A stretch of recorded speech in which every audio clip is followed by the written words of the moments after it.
तर तनिषा भिसे यांच्या मृत्यूनंतर दीनानाथ रुग्णालयाच्या चौकशीसाठी 5 सदस्यीय समिती नेमण्यात आली होती। आरोग्य उपसंचालक डॉक्टर राधाकिशन पवार यांच्या अध्यक्षतेखाली समितीने दीनानाथ रुग्णालय आणि तिथल्या डॉक्टरांवर चौकशी अहवालात नेमका काय ठपका ठेवलाय आपण ग्राफिक्सच्या माध्यमातून पाहूया। ईश्वरी उर्फ तनिषा सुशांत भिसे नावाने मंगेशकर हॉस्पिटलमध्ये रुग्णाची नोंद आहे। आधार कार्ड आणि गॅझेटवर मोनाली गणेश रुद्रकर असं नाव।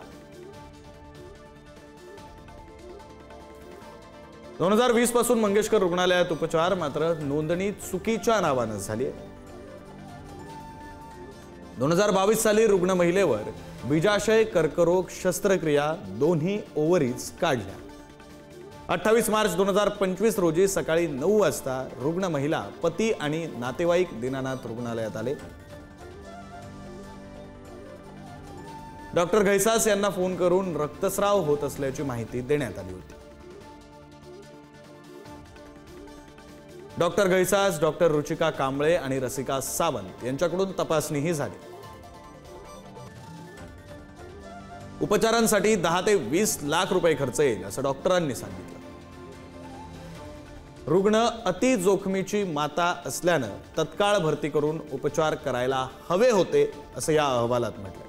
तथापि रुग्णाला भरती न केल्याने उपचाराविना ते दुपारी 2:36 निघून गेले।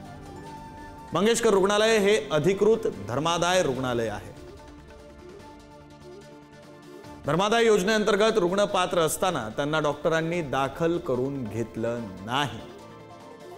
Doctor Ghaisas, doctor Ruchika Kamble, doctor Shilpa Kalani, Rasika Sawant, Meenakshi Gosavi, Madhuri Panshikar, Shilpa Barve, Sachin Vyavahare, प्रशासक रवी पालवेकर यांच्याकडून तरतुदींचा भंग करण्यात आला।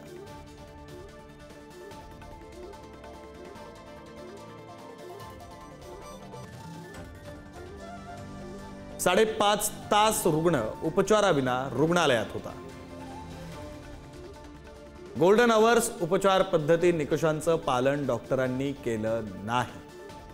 महिला रुग्ण सूर्या हॉस्पिटल आणि मणिपाल रुग्णालयात उपचारासाठी गेला। 31 मार्च 2025 रोजी उपचारादरम्यान मणिपाल रुग्णालयात महिलेचा मृत्यू झाला।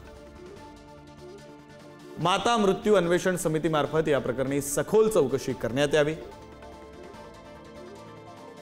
सहाय्यक धर्मादाय आयुक्त यांनी नियमानुसार दीनानाथ रुग्णालयावर कारवाई केली।